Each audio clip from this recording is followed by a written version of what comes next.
All right, let's dive into a question that, on the surface, seems like some kind of modern legal puzzle. But trust me, its roots go back nearly 2,000 years. We're talking about why one of the oldest institutions in the world doesn't play by a rule that seems mandatory for pretty much everyone else. So let's get right to it.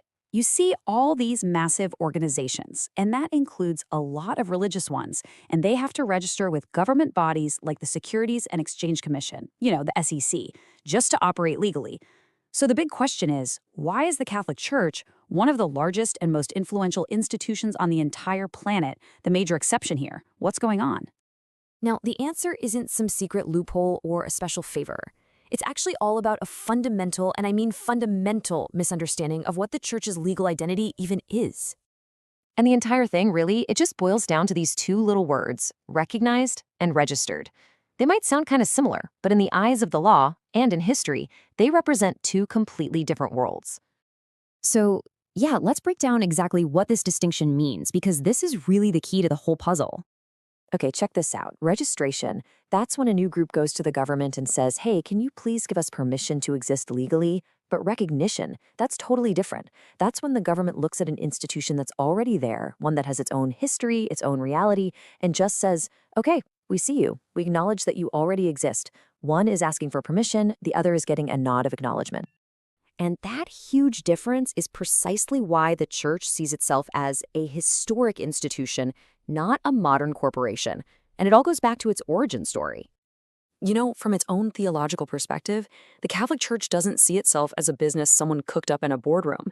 It views itself as an institution founded directly by Jesus Christ. It's governed by its own ancient legal system, Canon Law, which has been around forever. I mean, this is a global body that existed long before most modern countries, let alone their registration laws were even a thing. So from that point of view, asking a government for permission to exist would just be, well, it would be a complete contradiction of everything it believes itself to be. And this brings us to a really powerful analogy. Think about it. A country like France doesn't go to Germany to ask for a business license. No way. It exists on its own terms, and other nations just recognize its sovereignty.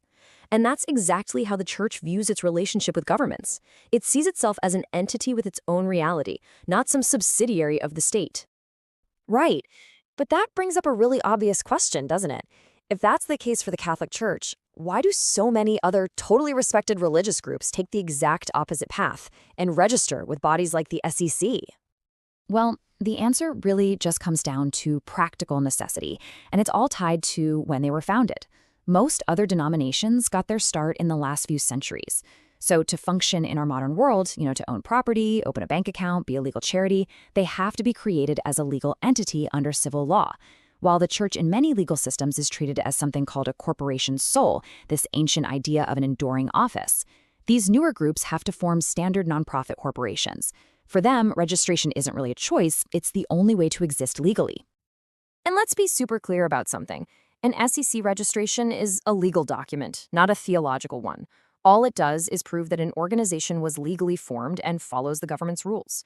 It makes zero claims about whether that organization's beliefs are true or if it has a divine origin.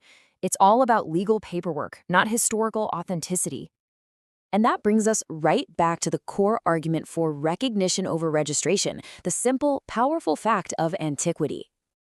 I mean, just look at this timeline. The difference in scale is just staggering. The church claims its founding in the 1st century. It was already being legally recognized by the Roman Empire in the 4th century. The SEC, on the other hand, well, it wasn't even created until 1934. So from a historical perspective, the argument is pretty simple. How can you register an institution with a government body that wouldn't even exist for another 1900 years? And this historical claim, it's rooted deep in Scripture, like this famous line from the Gospel of Matthew. For believers, this isn't just a nice quote. It's the founding charter. It's an origin story that is completely independent of any state or king or government that will come later. So let's pull all this together. What we've really been looking at here are two fundamentally different models for how a religious organization can exist in the modern world.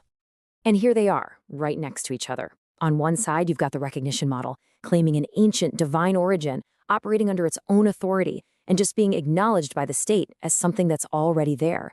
And then you've got the registration model. This is for modern organizations that have to be legally created as corporations just to function.